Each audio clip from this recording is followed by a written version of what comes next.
नमस्कार, प्रणाम, जय श्री राम आप सभी साथियों को।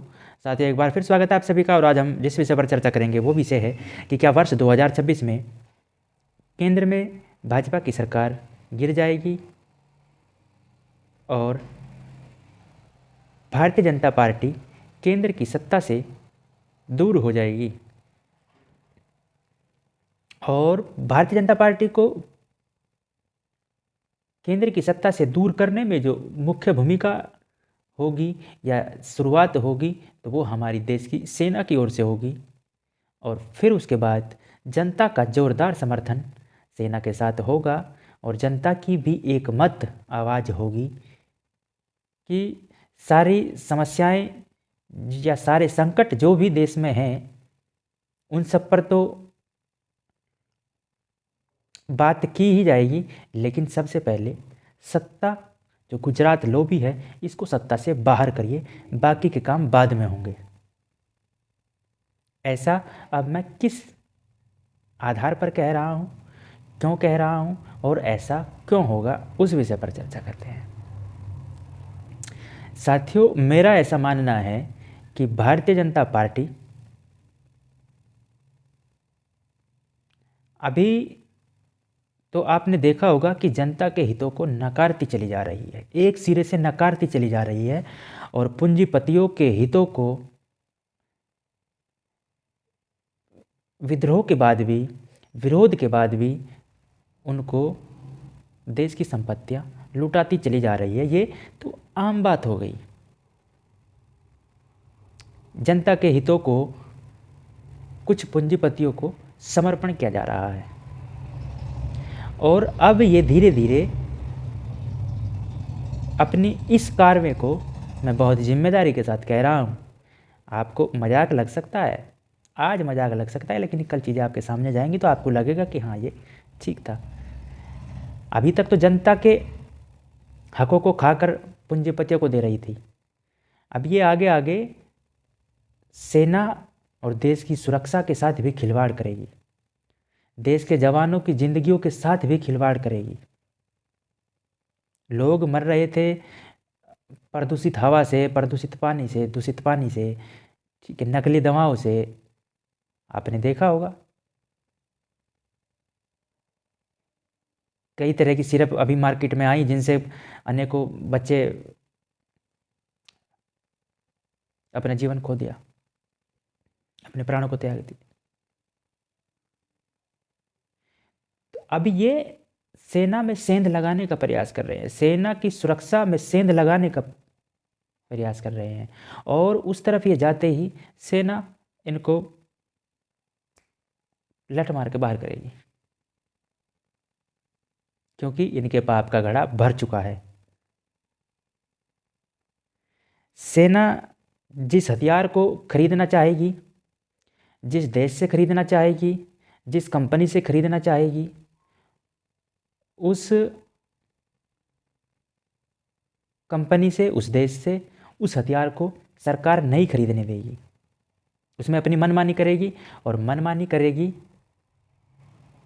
कि अमेरिका के पास जो ब्लैकमेल करने के सबूत हैं वो सबूत दबे के दबे रह जाएं और अमेरिका के साथ हथियारों की डील के माध्यम से मोटा पैसा उन सबूतों को दबाए रखने के एवज में हथियारों की खरीदारी के नाम पर सप्लाई कर दिया जाए, जो कि हथियार वो लड़ने लायक नहीं होंगे। F-35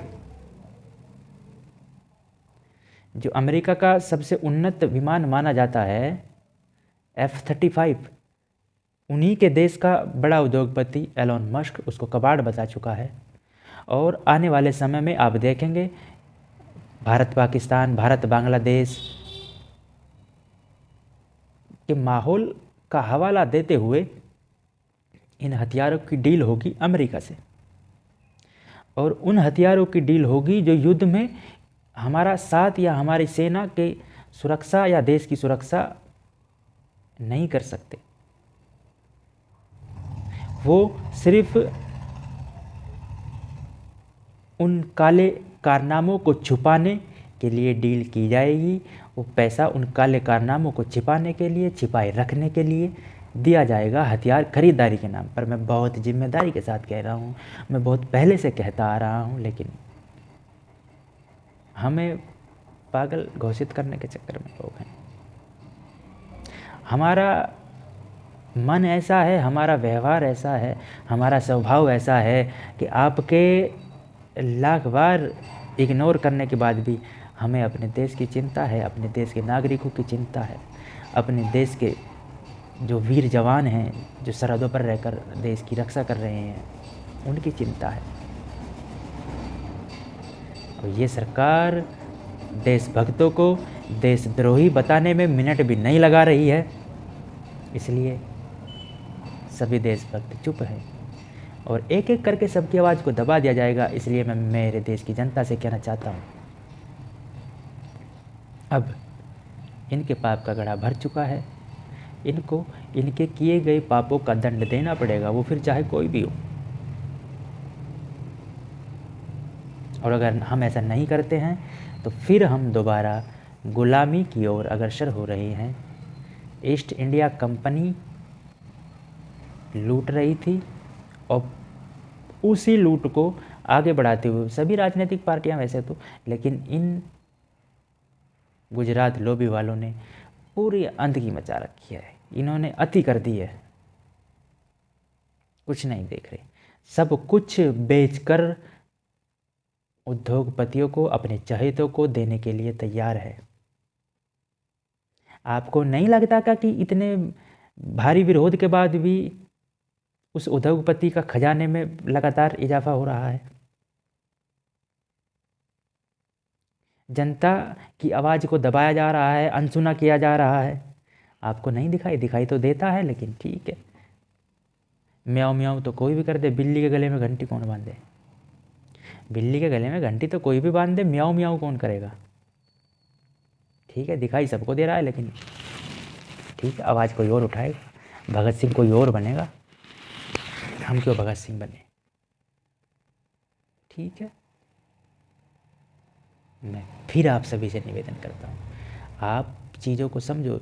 जिस प्रकार अमेरिका के पास इनके काले कारनामों का चिट्ठा है और वो अपने मनमाने तरीके से हर एक शर्त मनवा रहा है, देश की जनता के हितों को ये खाए जा रहे हैं, लगातार खाए जा रहे हैं, और देश की जनता को धोखा देकर अपने काले कारनामों को छिपाने के लिए देश के खजाने का उपयोग कर रहे हैं। ठीक उसी प्रकार अडानी के पास भी ऐसे ही काले कारनामों का चिट्ठा है, वो भी उन काले कारनामों को दिखा कर ब्लैकमेल कर देश की संपत्तियों पर कब्जा जमा रहा है, और ये बात आज नहीं तो कल पूरे देश के सामने आ जाएंगी। लेकिन जब तक देर हो चुकी होगी, बहुत कुछ लुट चुका होगा। इसलिए मैं फिर आपसे कहना चाहता हूँ कि आप जिस भी माध्यम से अपनी आवाज़ को सरकार तक पहुँचा सकते हैं, पहुँचाने का प्रयास करें। सोशल मीडिया के माध्यम से, अपने पत्रों के माध्यम से, डीएम के यहाँ ज्ञापन देने के माध्यम से, जिस भी माध्यम से पहुँचा सकते हैं पहुँचाने का प्रयास करें, और अपने हितों के साथ किसी भी राजनीतिक पार्टी को कोई खिलवाड़ न करने दें। नमस्कार, प्रणाम, धन्यवाद आप सभी का।